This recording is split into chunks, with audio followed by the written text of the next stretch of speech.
Here we go north. We got Katie's son Kyle to be our designated shuttle driver. This allows us to end the trip whenever we feel like we want to. As an added bonus, he acquired some unexpected free time to join us on the water for 3 days. Kyle's never sea kayaked before, so bonus on top of bonus, we get to put him in a boat and show him what we're going to be in for in the next few months.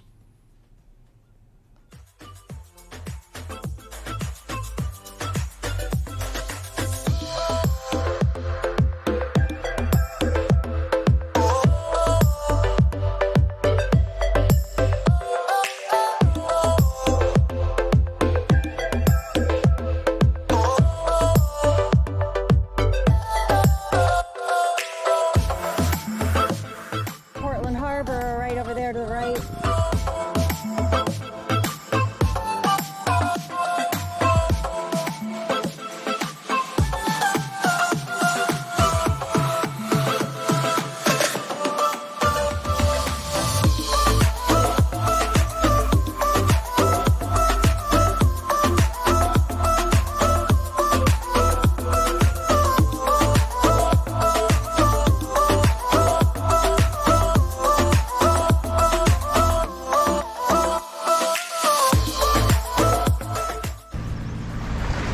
We've arrived. Little Shabig gonna go around the island, check out a campsite on the north side. Beautiful spot.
Man, this little Shabig sure has a robust history. It's been such a popular island for many centuries. Don't get it confused with its bigger brother, Great Shabig, just to the north. But know that this little island has had farming on it, it's had recreation, and at one point was even used by the military for training. They had a clam festival on this little place, 1,500 people showed up. They even had its own ferry to bring people on a regular basis to the island. There was a hotel here from the mid-1800s to about 1893, I believe. It caught fire one night and burnt to the ground. But there were some cottages left behind and some more built after that, and they still wanted to attract people to the island. So they invited a pilot here, one of the early pilots in the U.S., who had a little float plane, and he brought it to the island and assembled it and then took people on tours for a weekend. And thousands of people showed up for that event as well. During World War II, they did recreation here for the military people, as well as fire training. And on the beach, there's still the big steel building they use for that fire training. It exists today, and you can see it if you visit the island.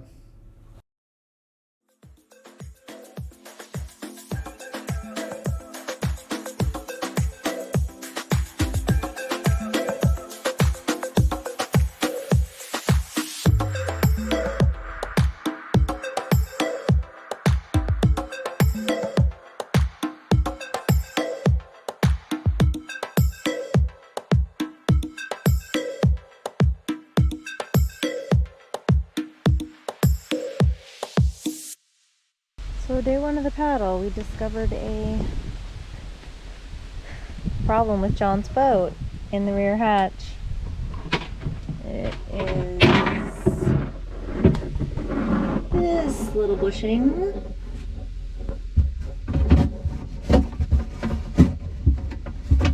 That comes loose from the brass fitting, letting water come up into the rear hatch. That's a no-go. So decision time.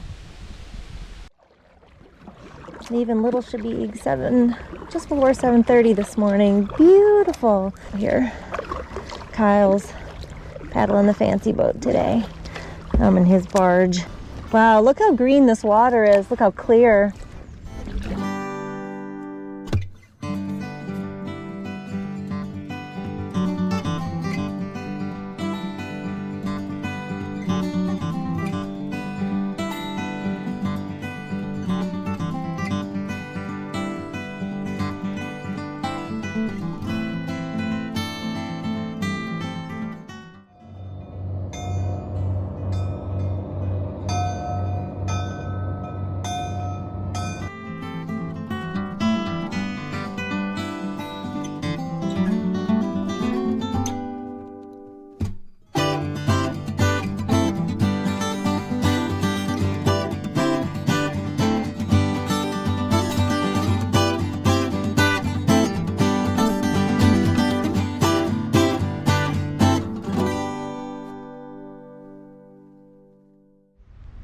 Okay, here we are. We're talking about day one, the Skeg meltdown. So on day one of the trip, we're paddling across. I got Katie, who's offered to go on this venture with me, unopened time frame to paddle from here to the North Pole. And I got her son Kyle, who's never paddled with me before, or paddled at all really. And we're paddling across, and I feel extremely tippy. Now, I have easily 10,000 hours of paddling experience in my life. I'm pretty confident in it, and I was feeling like, what is wrong with me? Like every little move I'd make, the boat would kind of feel real jiggly underneath me. I didn't say anything to them because I didn't want to set the tone for the trip in that way. So we paddled all the way across. We got to Little Chebeague. We pulled up on the beach, and I opened my back hatch, and it was 2/3 full of water with floating dry bags in there. This was not the way to start the trip. It added definitely a level of stress. So what we discovered is that the Skeg itself, it was leaking from the connector that controls the Skeg. And the way the Skeg works on these boats is pretty straightforward. There's a nice little slider bar next to the cockpit, so when you're sitting in the cockpit, you can slide this forward or back. And as you can see, that makes the Skeg go up or down. And what a Skeg is really, it's kind of like a surfboard fin. All it really does is help your boat to go straight when you have adverse conditions like a quartering wind or a following sea. In theory, it helps your boat to stay in track more. So the way that's attached is pretty simple. On the slide mechanism, there's a cable that runs from the slide mechanism all the way through the boat, through the bulkhead, to the back hatch, and attaches at the top of the Skeg housing. That wire goes through a little fitting and then attaches to the Skeg.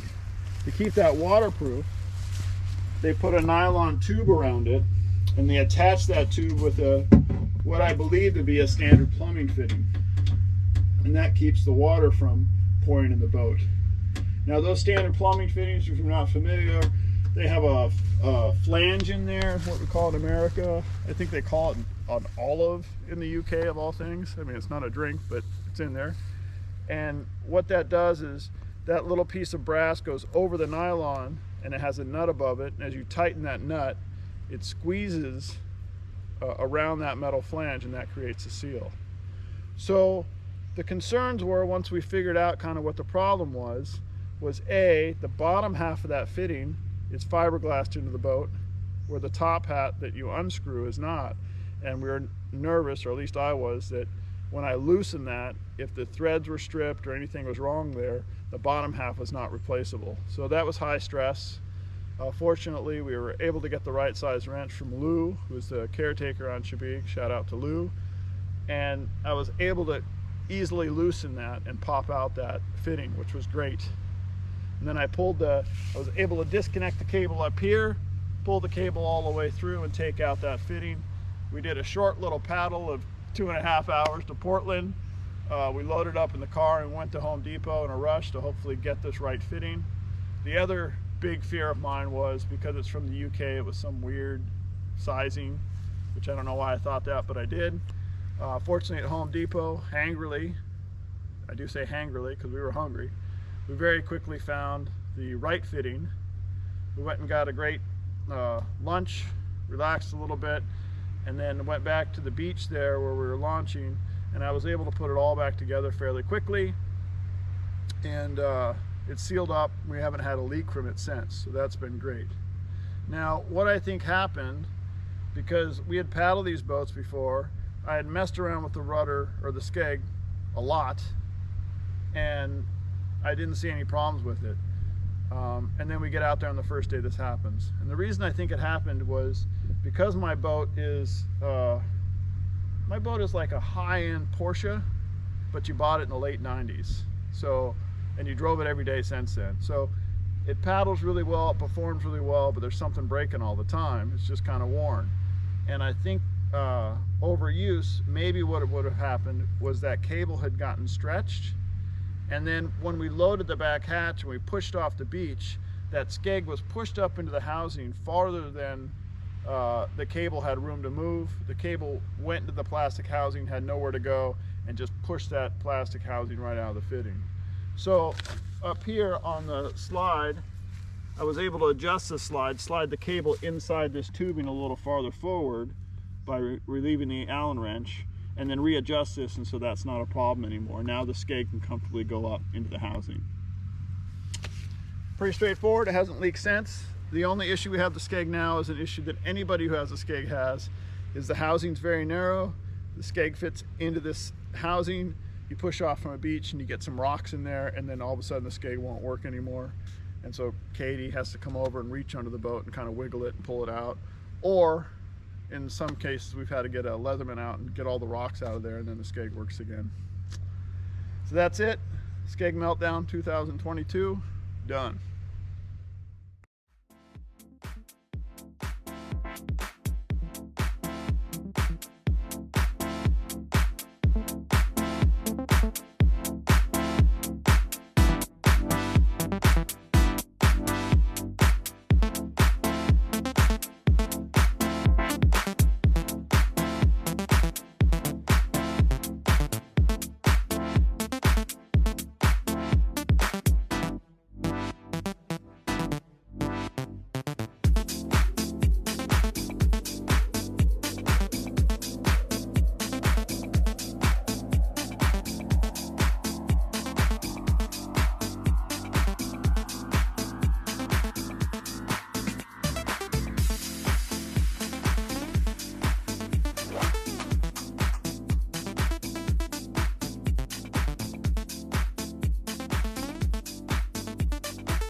Stopped here at Cliff Island, paddled over from Jewel for breakfast. Ferry's taken off. What a sweet spot Little Cliff Island is. It has 50 year-round residents or so, and then in the summer they open up to quite a few more people. But it's just a fun little taste of what Maine island life is really like. They have a nice little cafe right near the ferry landing where everyone seems to gather around. During the day, the locals and the summer folks like to climb up on the roof and jump in the water or jump in the wash of the ferry, which is super fun to watch. And it's just a nice flavor of what Maine really has to offer. We went for breakfast and we ended up spending the day.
Almost certainly is a stunner of a little jewel.